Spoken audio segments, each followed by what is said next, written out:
All right, so today we're diving into a pretty massive subject, the Yeah. Old Testament. Hundreds of books Oh, yeah. spanning millennia, translated into I think over 2,000 languages. That's right. So it's kind of a world unto itself. It's more than just a religious text, though. I Mm. mean, you've got creation myths right there next Mm. to uh, legal codes. You've got historical accounts and poetry and prophecy. So it's a real mix. It really is. It reflects kind of the whole scope of human experience. Yeah. So this deep dive is for everyone then, Absolutely. not just folks who are deeply religious. Right. It's about understanding how all of these ancient stories shaped Western culture Right. and still have an effect on us today, even if we don't realize it. Absolutely. And to really get its impact, I think we have to go back to the beginning. Yeah. We're talking about 3,000 years ago.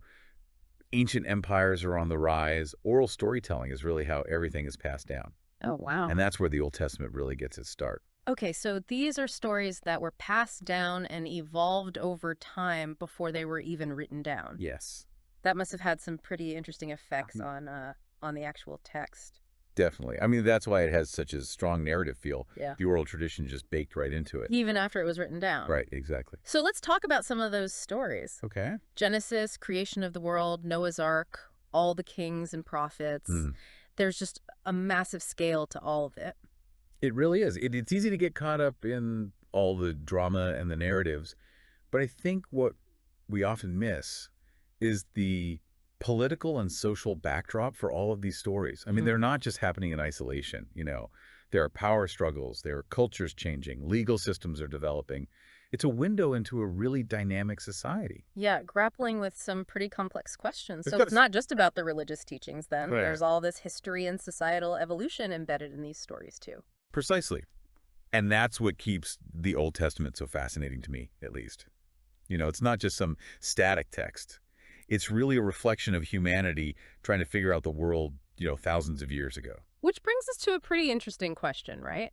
How have these ancient stories aged? I mean, are they still relevant today in the 21st century? That is the question, isn't it? On the one hand, they're still at the heart of religious practices for billions of people. For sure. But we're also constantly looking at them through this modern lens and reinterpreting them. And that's where it gets a little tricky, right? I mean, some of the old laws and customs, they can seem pretty harsh to us today. There's no doubt about that. But you have to remember context. We can't judge a text that was written thousands of years ago by our standards today. Right. Totally different world. Totally. So how do we approach those parts of the Old Testament that just don't sit right with our modern sensibilities? I think it's about really trying to get into the mindset of the people who wrote these stories and who lived them. What were their concerns? What were they dealing with? How did their understanding of God and morality shape their actions? So trying to find that connection. Yeah, I think so. Trying to bridge the gap between then and now so we can see them in a new light. Okay, I like that.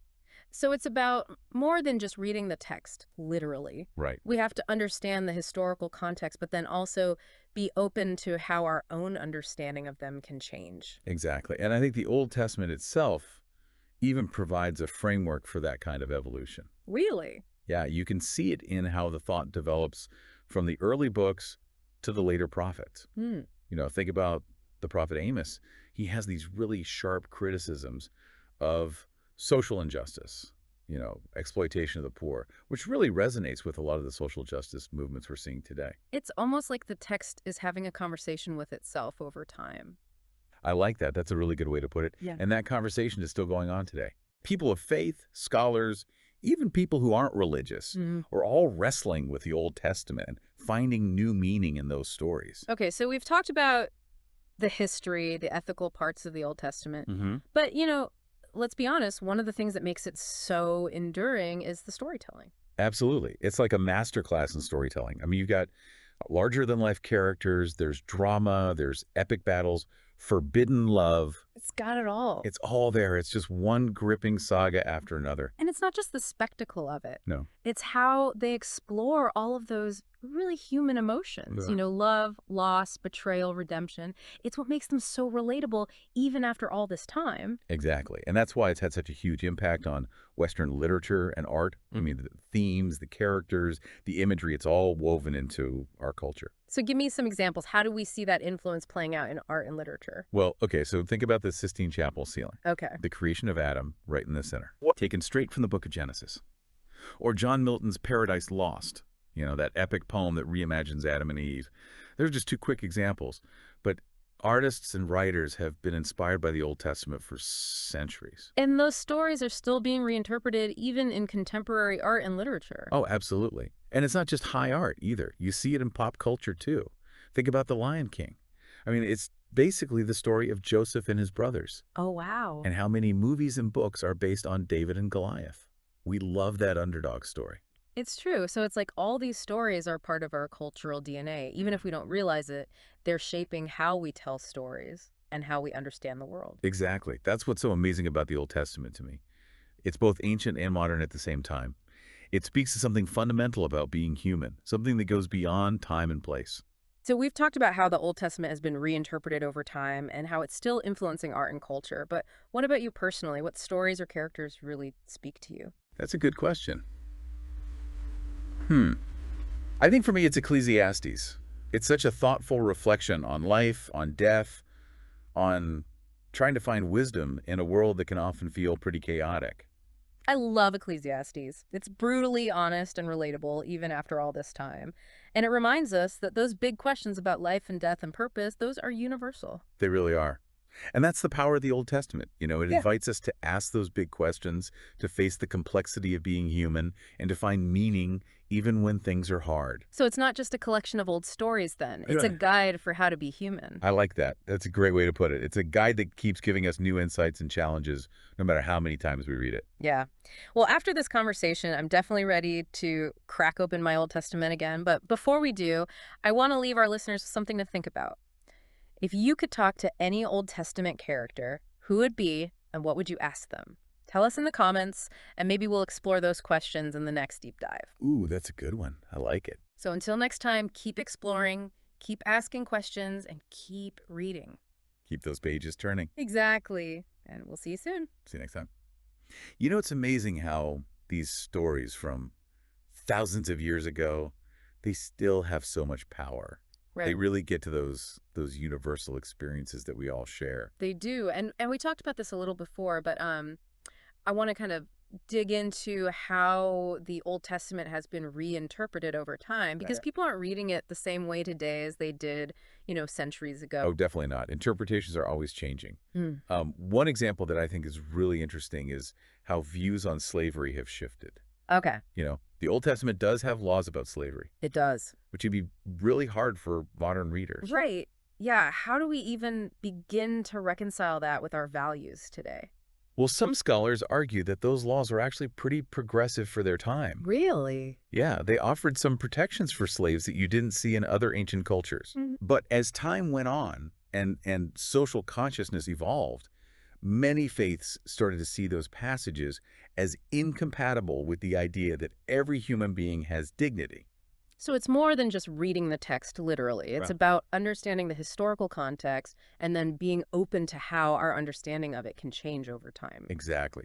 And I think the Old Testament even shows us how that can happen. How so?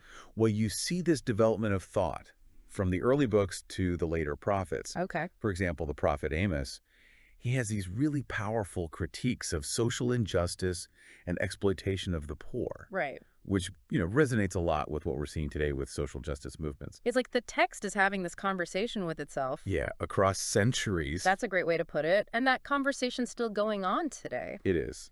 People of faith, scholars, even people who aren't religious are all looking at the Old Testament and finding new meaning. Absolutely. So we've talked about the history, we've talked about the ethics, but let's be real, one of the things that makes the Old Testament so amazing is just the storytelling. It's true. I mean, the Old Testament, it's like a master class in how to tell a story. You've got these larger-than-life characters. You've got drama, epic battles, forbidden love affairs. Oh, it's all there. It's all there. It's like this never-ending saga. And it's not just the spectacle. Right. It's how they explore all those deep human emotions, like love and loss and betrayal and redemption. Yeah, That's what makes those stories relatable even now. exactly. And that's why it's had such a big impact on Western literature and art. All those themes and characters and images, they're just woven into our culture. Okay, so what are some examples? How are we seeing the Old Testament's influence on art and literature. Well, think about music for a second. Okay.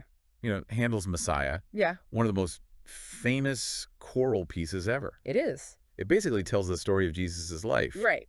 but it uses a lot of Old Testament prophecies and images to Yeah. do it. So even though it's a Christian work, it's going back to those Hebrew scriptures. Exactly.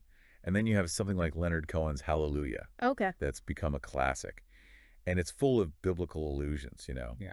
It connects Cohen's own life with stories like King David and Samson. Wow, I never thought about hallelujah like that, but it makes sense. It's like those biblical stories give us a way to understand our own experiences, the good and the bad. That's right. I think that's what makes them so powerful. They give us this timeless language to deal with life's big questions. Life and death, love and loss, faith and doubt. It's like they help us connect to something bigger than ourselves. Yeah, something that goes beyond time and culture. And you see that in literature, too. Think about Faulkner's Absalom. Okay. This really complex story about family and race and slavery in the South. Right? But it's structured like the story of King David and his son Absalom from the Bible. So he's using that ancient story to look at the complexities of his own time. Exactly. And it's not just Faulkner. So many writers have been inspired by the Old Testament. Toni Morrison, Cormac McCarthy, Margaret Atwood. Oh. They're drawn to the epic scope, the psychological depth, the moral ambiguity of it all. It's incredible that something written so long ago can still have that much power. It is. And I think that's because of the power of storytelling. Yeah. These stories weren't just meant to entertain or teach us things. Right. They were meant to help us understand the world, to deal with the mysteries of life and death, to connect with something bigger than ourselves. And in a way, they're still doing that today. I think so. Whether we realize it or not, the Old Testament has shaped how we talk, our art, our music, even what it means to be human. I agree. And I think the best way to honor that is to keep reading those stories, to keep exploring them and finding new meaning in them. So as we wrap up this part of our deep dive, I have a challenge for our listeners. Okay.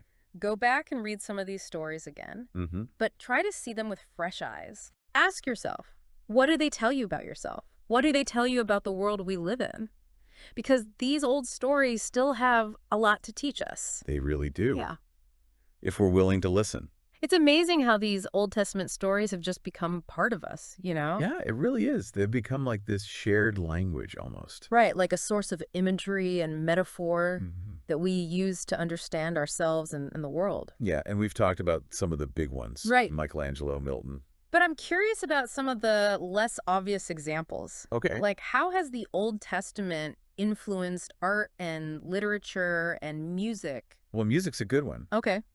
Think about Handel's Messiah. Okay. It's one of the most famous choral pieces ever written, It is. and it's basically a retelling of Jesus' life. Right. But it leans heavily on Old Testament prophecies and imagery. So it's a Christian work, but it's got these deep roots in the Hebrew scriptures. Exactly. And then you have something like Leonard Cohen's Hallelujah, which is like a modern classic, right? Yeah. Yeah. And it's full of biblical allusions, drawing these parallels between Cohen's own life and the stories of King David and Samson. Wow. I never thought about Hallelujah in that context before, but it makes sense. Right. It's like these stories give us a way to make sense of our own experiences, the highs and lows. I think that's what makes them so powerful. Yeah. They give us this vocabulary that lasts through time to try and grapple with those big questions. Right. Life and death and love and loss and faith and doubt. Exactly. It's like they help us connect to something bigger. Yeah. Something beyond time and culture. And you see that reflected in literature as well. Think about Faulkner's Absalom. Okay. It's this really intricate story about family and race and the legacy of slavery in the South. Right. But it's structured like the story of King David and his son Absalom.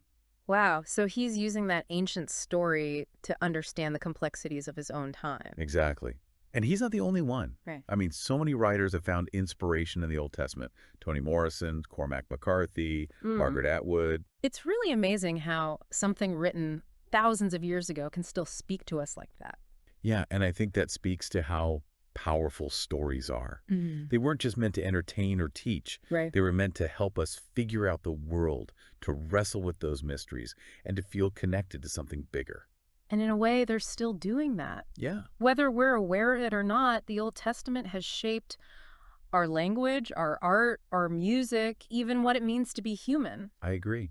And I think the best way to honor that legacy is to keep engaging with these stories, Yeah. to keep searching for that deeper meaning. So as we wrap up this deep dive into the Old Testament, Hmm. I want to leave everyone with a challenge. Okay. Go back and read some of those stories. Yeah, See them with new eyes. Ask yourself, what do they tell you about yourself, about the world around you? Because they still have so much to teach us they really do. if we're willing to listen. Absolutely. And who knows? Maybe you'll start a conversation that spans thousands of years. And that's a conversation worth having. Thanks for joining us on this deep dive, and until next time, keep exploring, keep questioning, and keep reading. Keep those pages turning. Exactly. We'll see you soon, right?